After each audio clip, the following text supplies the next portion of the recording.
Welcome to Solicited Advice to Live Your Best Life. I'm your host, Kate Hess. You're in the right place if you're tired of feeling stressed, anxious, and overwhelmed, or if your critical inner voice is the loudest voice in your head. Join me each week for actionable, healthful, and healing habits based in mental and emotional hygiene practices to help you turn your self-criticism into self-love. And along the way, bring more freedom, serenity, resilience, and joy into your life. I'm a mental and emotional hygiene coach, and I'm thrilled to join you each week to answer your questions and help you live your best life.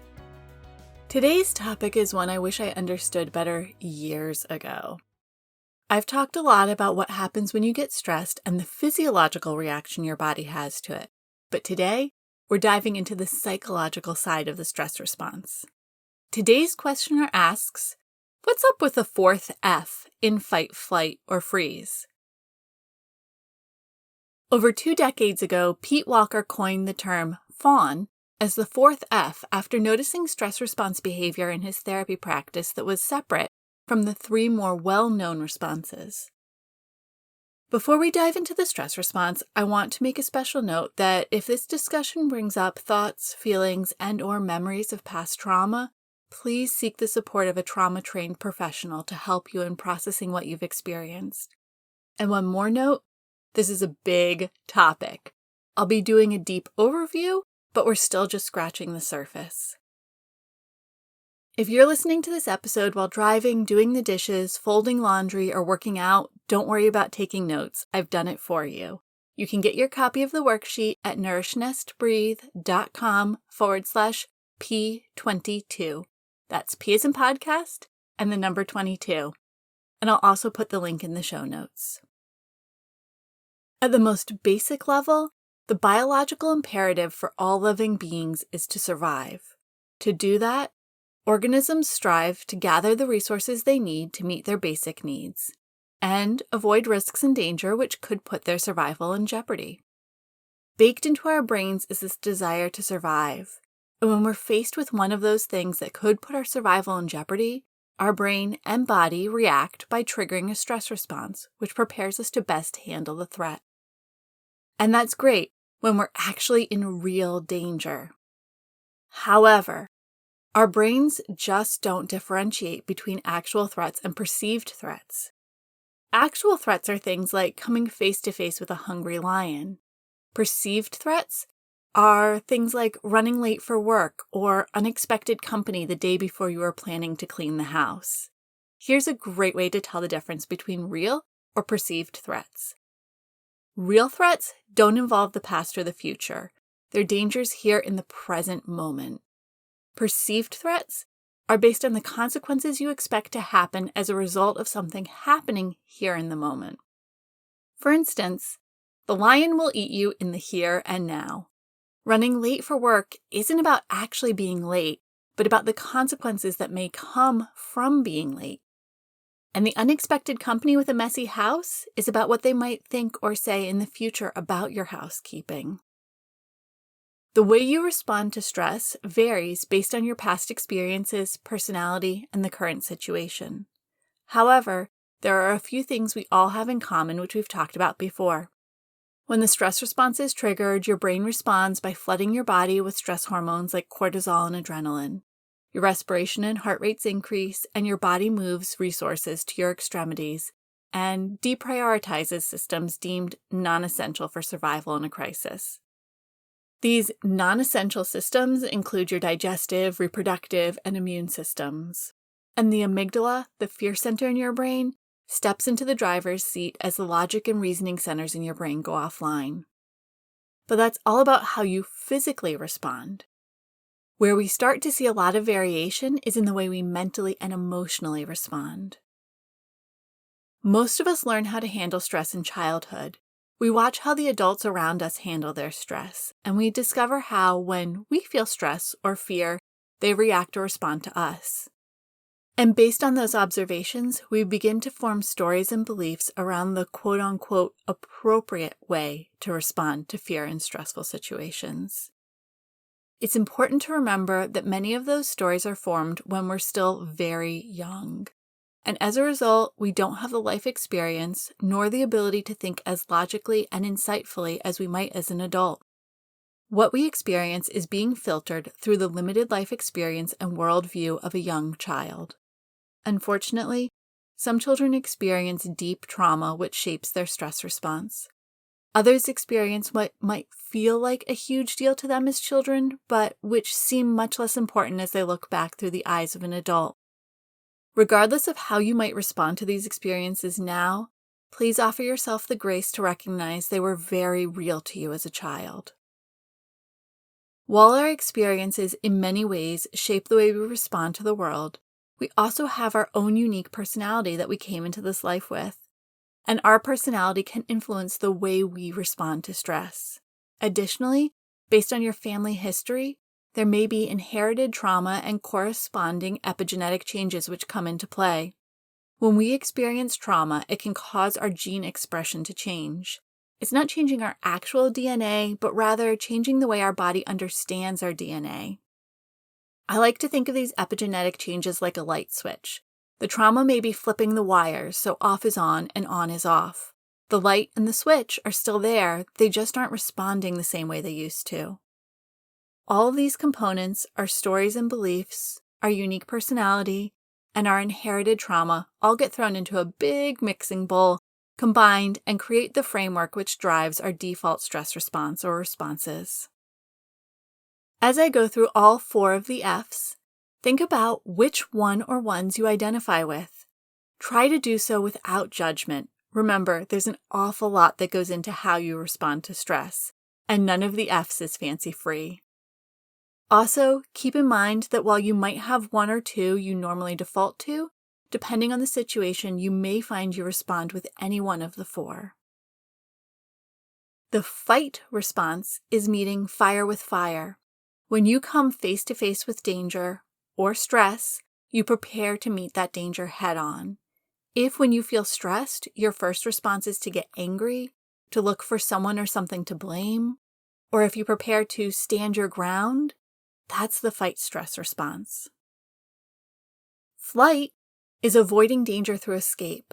Instead of fighting the lion, you're ready to run as far and as fast as possible to get away from the danger. If when you feel stressed, your first response is to physically remove yourself from the situation, or to try and keep so busy, perhaps throwing yourself into work or projects, that the danger can't catch up to you, that's the flight response. Freeze is when you're simply unable to respond to the threat. Often when experiencing the freeze response, you disassociate, either by checking out of the situation or from your own role and experience in the stressful situation. If when you feel stressed, you tend to shut down or feel unable to make any decisions or take any action, that's the freeze response. Fawn is the 4th F. Fawn is when you try to be so helpful and meet the needs of others that the threat diminishes, is reduced, or disappears. If you find in stressful situations you're constantly trying to keep the peace, if you struggle to say no, or if you're more worried about what others think and feel, or what others think about you than what you actually need, those are all indicators of a fawn response to stress.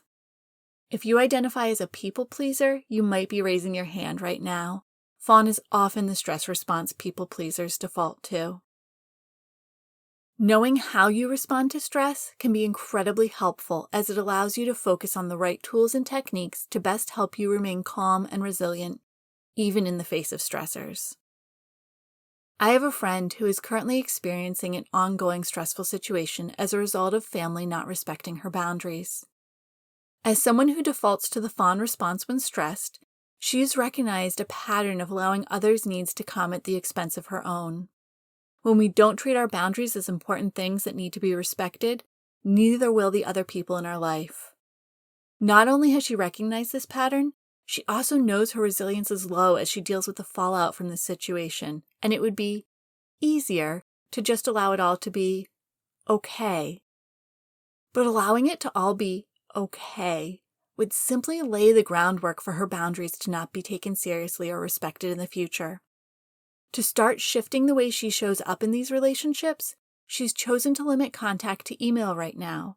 It allows her the opportunity to respond when she's in a less reactive place and able to offer compassionate but clear communication which respects everyone involved. So how can you use this to help you? If you know you frequently default to the fawn response, when you hear your mouth saying, "It's okay," while a voice inside says, No, it's really not. Take a step back from the situation. Take a few slow, deep breaths and consider what the realistic consequences will be of vocalizing what you're really thinking or feeling.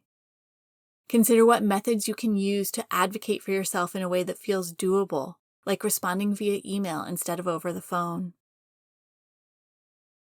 If you know you frequently default to the flight response, when you notice you've thrown yourself into distraction to think about anything but the stressful situation you're trying to avoid, ask yourself if the situation will go away if you simply avoid it. Chances are, it won't.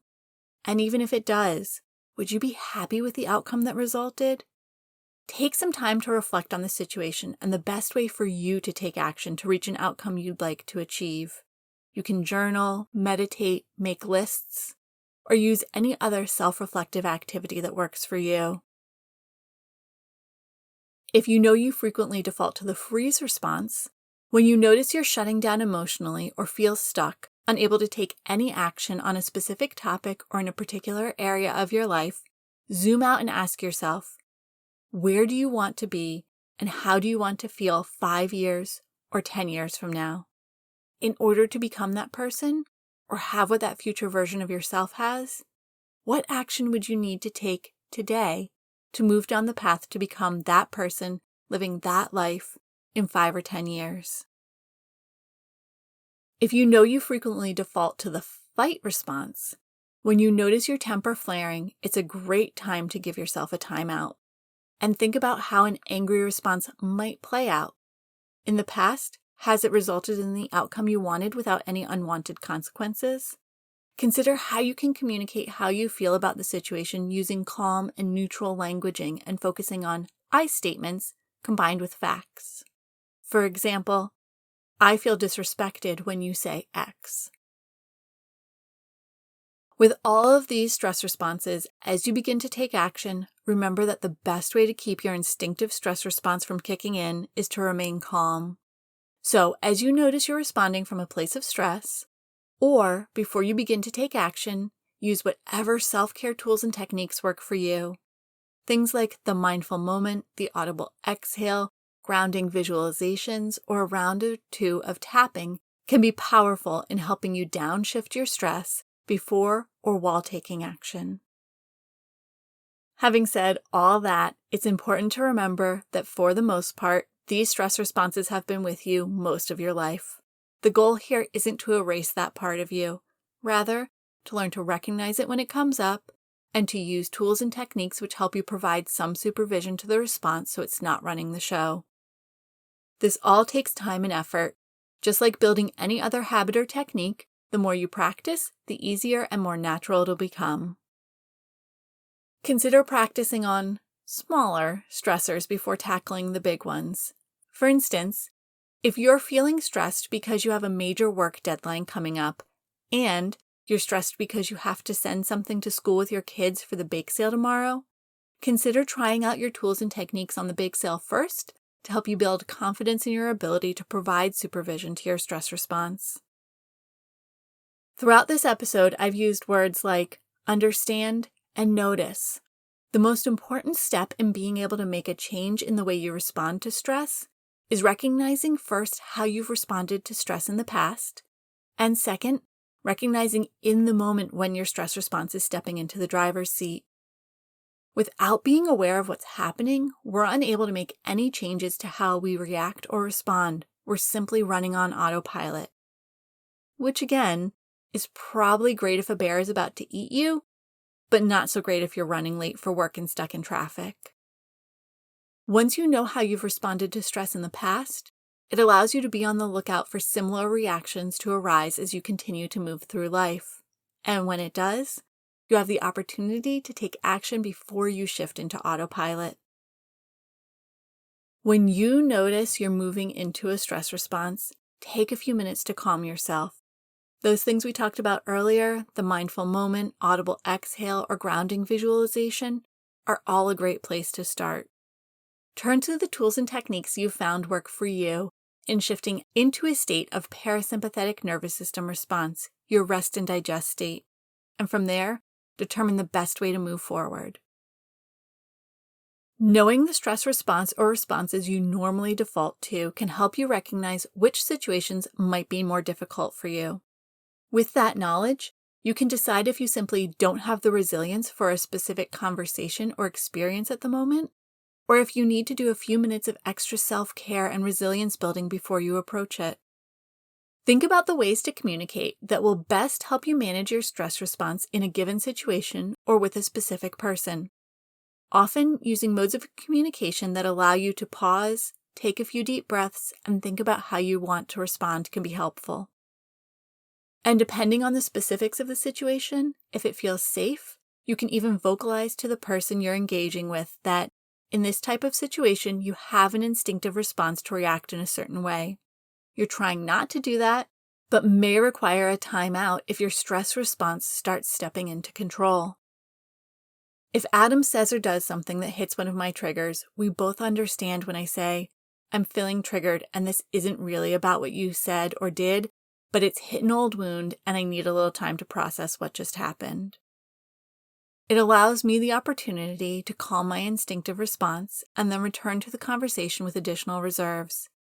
And it provides him with some context for why I'm walking away in the middle of a conversation. When you can identify potentially stressful situations or conversations in advance, it allows you to prepare yourself to handle them in a way that will help you control your instinctive stress response. And that means you'll be showing up more fully present, which allows you to communicate clearly and compassionately.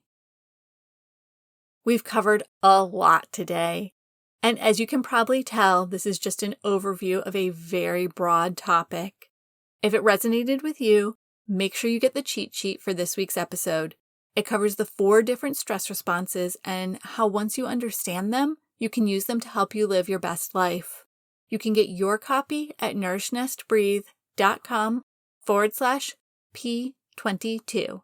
That's P as in podcast and the number 22.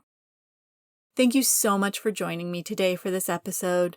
Please hit subscribe wherever you receive podcasts.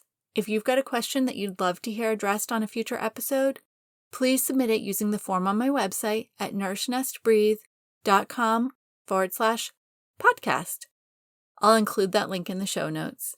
And remember, living your best life isn't about changing your life. It's about changing the way you show up for your life.